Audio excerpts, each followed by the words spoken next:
Hi everybody, it's Sally from Sally Stampers. Thank you for joining me today. Today I am bringing you my first project from my All Dressed Up suite, and this is the beautiful bag that's made up with the dies from the All Dressed Up dies. I know I'm always saying that I'm a bit late to the party, and the worst thing I find with the Stampin' Up products, this is not a negative, trust me, is that there are so many amazing things to make, and I just don't have enough days in the week to be able to show you every single project of everything that I want to. And because things like Celebration are only on for 3 months, you kind of want to showcase those things because they're only limited. But equally, all this gorgeous spring and summer stuff sort of takes a bit of a back seat because you think, well, I've got a bit longer to show that. You know, and it's a pain. But anyway, I shouldn't complain that I have lots of gorgeous projects and products to use. This is, as I said, from the All Dressed Up suite. The All Dressed Up dies are amazing. There's tons of them. And so this huge piece here is the one you use to make the bag, which you need 2 of. And I know there's lots of these tutorials out there, but I still like to bring my twist on things and the way I do things. So you need 2 of those. These I've used for the handles, beautiful long strips here. Again, I've used 2 of those. And then these fabulous pieces here are these little buckles. There's 2, so you literally only need to run that through the machine once and you've got the 4 buckles for the front and the back. Fabulous. This has been used for pockets on some occasions. Obviously, I've used this piece here as my sentiment, and the little pocket sits just behind, but it is fully adhered, it isn't a pocket. So anyway, I've used Daffodil Delight for this one. I was having a bit of a moment because I was aware that it was my suite week, so I generally only like to stick with stuff within the suite. But when I started filling this up, I thought, oh, this would be really handy as a little Easter bag, and you could pop some little Easter chocolates in, which I did. And then I suddenly realised that I didn't have an Easter sentiment, so I was going to have to use another stamp set. And then I thought, do you know what? Well, slow down. Let's stick with what we've got. So I've gone back to this one, but fairly simple, as I said. So dead lovely, dead cute. A bit smaller than I anticipated. I don't have huge hands anyway, but they're really nice little size for a small gift. So let's go ahead and make one. So now the eagle-eyed of you will notice that this isn't Rich Razzleberry, which was the colour I was meant to use. For some reason I've picked up Blackberry Bliss cardstock and cut it already, so we're running with it now. So it's Blackberry Bliss, pretend it's Rich Razzleberry. So as I said, you need 2 of these, and as you can see, there's a lot of this beautiful stitch detail on it, but there's also the delightful fold lines, and all we need to do is just fold them up. So there's the large one across the bottom, there's this main one here. Now what I did find as well is if you go straight in and crease, you might very well crack your cardstock. Can you see? So what I found was that I sort of did this kind of angle, and then I just gently teased my bone folder onto the crease, and then eventually got down to giving it a finer crease, and it actually doesn't crack as much. Then I'm just going to do this little tab here as well. So as you can see, I'm just sort of gently teasing it to where it needs to go, and then just the last one here at the bottom. So in theory you should have 1, 2, 3, 4 folds. So I'll do that one again then. So the main side of the bag, and then you've got the thin tab on the side there, and then 2 on the bottom, small one here, and then the larger base just there. Okay, so back in with my old faithful tear and tape. So just find the edge. So I'm going to put 1 strip, again if you want to use wet glue, you know, whichever adhesive suits you. So 1 across there, and then equally 1 across this bit here. Just trim that breadcrumbs. Get off. Okay, let's get rid of that mess and get rid of that mess, because I know I'll only be fiddling with it later. Okay, so tear and tape on one piece here, and then where's my piercing tool? Here it is. Put that on there. So what I'm going to do, I don't know if you can see, but there's a very slight overlap here. So I'm just going to peel this off and then just gently fold it back in on itself, just like that. And then just simply pop this one onto that one. Okay. And then I'm going to do exactly the same with this side. So take the backing off, fold the excess tear and tape over. Obviously if you're using wet glue you won't need to do this. And then this, then obviously if you can't sort of get it to fold because it's the wrong angle, just give these a little pinch inwards, because that's the way they'll go anyway, or outwards. Actually, mine go outwards. And then you're just literally lining the top up, the bottom bit where it's meets, and then we can just press that tear and tape into there. And that's pretty much the start of your bag. We obviously just need to do the base. So what I found here was, if I put some tear and tape just on here, doesn't really matter which, whether you want to put some on that way or this way. I'm going to pop this tear and tape on here, and what I wanted to do is what I try and do when I make sort of bags and boxes, and that's to fold this one in and then fold these sides in so that they stick to that tape. You just get your fingers on the inside, so they're now hidden, so your inside, can't really see because it's a bit dark, but your inside then doesn't have those on the inside. And then I'm just going to pop some more tape across this piece here just to hold this one in place. Give that a press. Take the backing off and then just simply fold that one over, and then you can just pop it down, and you know when you're doing this that you're not going to catch those little shoulders, as I call them, because they're in between the two bases. Okay, so done that. Now you may have noticed I have this beautiful embossed panel, so I used the beautiful Basket Weave embossing folder, and all I did was, when where have I put them? Here they are. When I cut my main bag out, I then got some sort of scrap pieces, and I just ran a piece through that covered this one front panel just a couple of times. Then when I cut it out, I cut just inside of the stitched pattern, and across the top I literally just cut it straight off.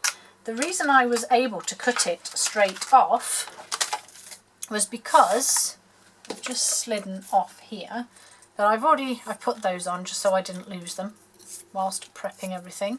The reason being, once you've got your beautiful panel adhered on, if you've tried to fiddle about and cut these pieces, there's no point, because your handle will cover them. So why give yourself a headache of trying to cut that shape nicely when you can just cut straight across? Simple. So on the reverse side then, we're just going to get these adhered.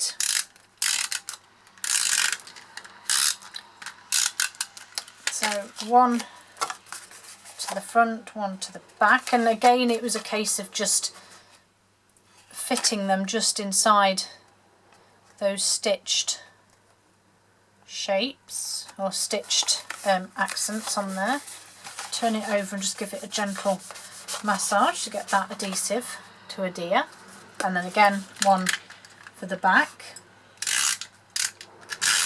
So I'm just going to run that across there, and again stick that one on. Just trying to line it up, but it's quite hard with this colour because it's dark and then the shadow hides where I'm trying to line it up. So that one's on there, so I'm just going to press that down. And then, as I said to you, I've pre-cut these beautiful handles, and then with your buckles, this one I've done with copper foil, and you literally just feed it in and over that centerpiece, just like that. And again the same on the other side, so just pop it in, wrong way, try again. So just pop those on. I've eyeballed the distance at both ends here, and then what I did to hold it in place was just used a bit of tear and tape, because not only will it hold the buckle in place, it will also adhere it to your bag. So it's literally just in place there, and then I'm going to do the same with this one. So just pop those on there, turn it over and add a couple more bits. And as I say, it will hold the buckle in place but also be your adhesive for your handles, which is great. I love dual purpose things. So backing off, just a little bit off the edge there, and then I'm literally just lining up the corner of my buckle here with the corner of that part of the bag, and then the same. Oops, I know what I did miss. I used my bone folder just to give the handle some curve to assist it. So just take that backing off, and again just lining it all up, giving it a little squeeze. So we'll do this one too, and then it's your bag's made up and you just need to decorate it then. So just line that one up.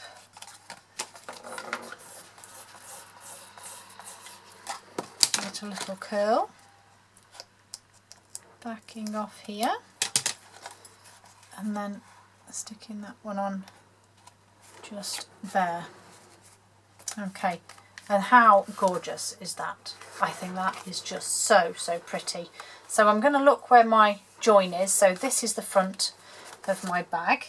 I have some super pretty sparkly tissue paper here. So I'm just going to scrunch up and pop inside. Probably a bit too much there, but there we go. Some pretty sparkly tissue paper. And so just to decorate the front, I have already die cut the pocket because it's just a simple die cut. So I'm just going to stick that onto the front here. Again, just put my finger inside to press that against. And then I have two pieces of Whisper White, some Memento, and yes, my Rich Razzleberry, and my beautiful Dress to Impress stamp. Let's get rid of that. So I'm going to go with the Happy Mother's Day, because that fits perfectly onto my bag for what I want. So I'm going to go with the Rich Razzleberry and just,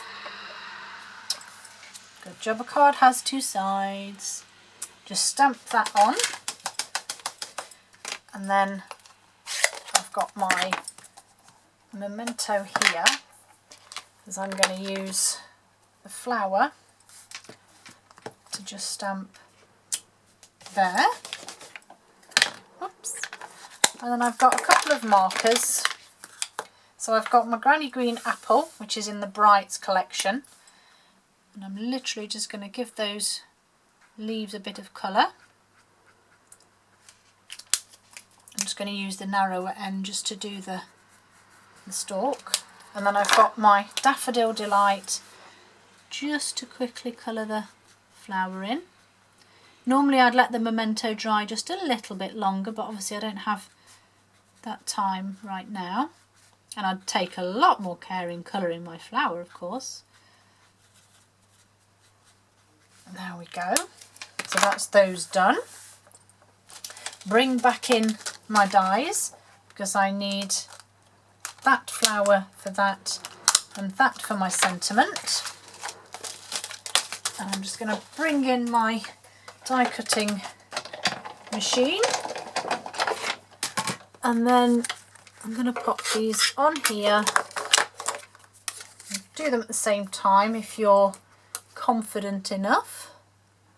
So that's my flower and that's my sentiment. Get that on in place and spin them through.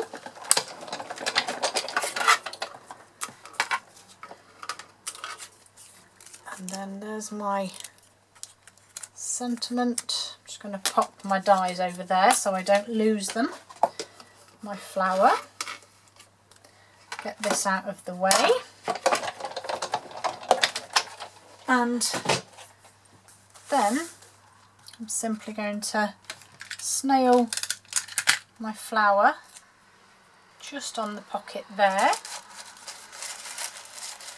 And then, whoops, a couple of dimensionals on the back of my sentiment.